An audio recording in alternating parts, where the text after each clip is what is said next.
Friends, welcome to Artex. বন্ধুরা, একের পর এক যুদ্ধ শুরু হতেই থাকছে মধ্যপ্রাচ্যের পর। এবার লড়াইয়ের ময়দানে চলে এসেছে থাইল্যান্ড এবং কম্বোডিয়া। ভারতের পূর্ব দিকে অবস্থিত এই দুটি দেশ বিশেষত পর্যটনের ওপরই নির্ভর করে। কম্বোডিয়ার থেকে থাইল্যান্ডের অর্থনীতি অনেক বেশি স্ট্রং এবং আয়তনের দিক থেকেও থাইল্যান্ড অনেক বড় দেশ। ব্যাংককের নাম তো আপনারা সবাই শুনেছেন, সবাই বেড়াতেই যেতে চায়। আর থাইল্যান্ডের রাজধানী হচ্ছে ব্যাংকক। আর এবার এই পর্যটক কেন্দ্রিক দুটি শান্তিপূর্ণ কান্ট্রি কেন নিজেদের মধ্যে যুদ্ধ করছে সেটি যদি আমি বলি, তো মেনলি এদের বর্ডার ডিসপিউট আছে, বর্ডার নিয়ে প্রবলেম থাকে। কিন্তু এখন নতুন যে প্রবলেমটি শুরু হয়েছে সেটি হচ্ছে একটি 900 বছরের পুরনো শিব মন্দির কার দখলে থাকবে এই নিয়ে। এই শিব মন্দিরটির নাম হচ্ছে প্রেয়া বিহার মন্দির।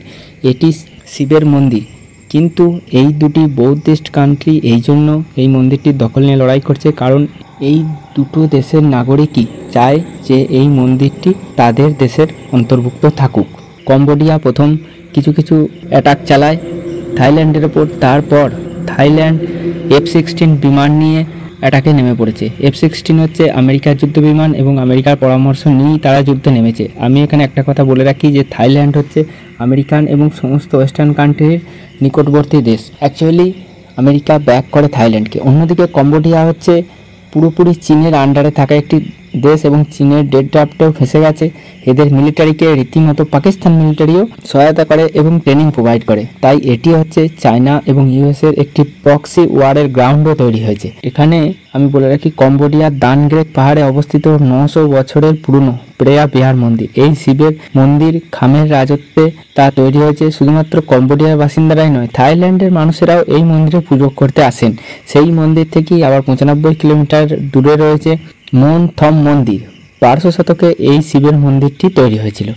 এই পান্না ত্রিভুজ বা এমারেল্ড ট্রায়াঙ্গেলে ঘন জঙ্গলের মধ্যে থাকা এই মন্দিরের দখল ঘিরেই বারবার রক্তক্ষয়ী সংঘর্ষ হয়েছে এই দুটি দেশের মধ্যে। এখানে হঠাৎই থাইল্যান্ড এবং কম্বোডিয়ার মধ্যে সংঘাত শুরু হয়েছে। কম্বোডিয়ার বিরুদ্ধে বিমান হামলা শুরু করেছে থাইল্যান্ড, দাবি সেনারও। থাইল্যান্ডকে জবাব দিতে সুরিন প্রদেশে রকেট হামলা চালিয়েছে কম্বোডিয়া। সীমান্তে 6টি F-16 যুদ্ধ বিমানও মোতায়েন করে রেখেছে থাইল্যান্ড এবং ভারতীয় সরকার একটি ট্রাভেল অ্যাডভাইজারিও জারি করেছে ভারতীয়দের জন্য এবং তাদেরকে থাইল্যান্ড বা কম্বোডিয়া যেতে আপাতত নিষেধ করেছে। তো এই ছিল আপডেট। এইরকম আপডেট আরও পাওয়ার জন্য অবশ্যই চ্যানেলটি সাবস্ক্রাইব করে রাখুন।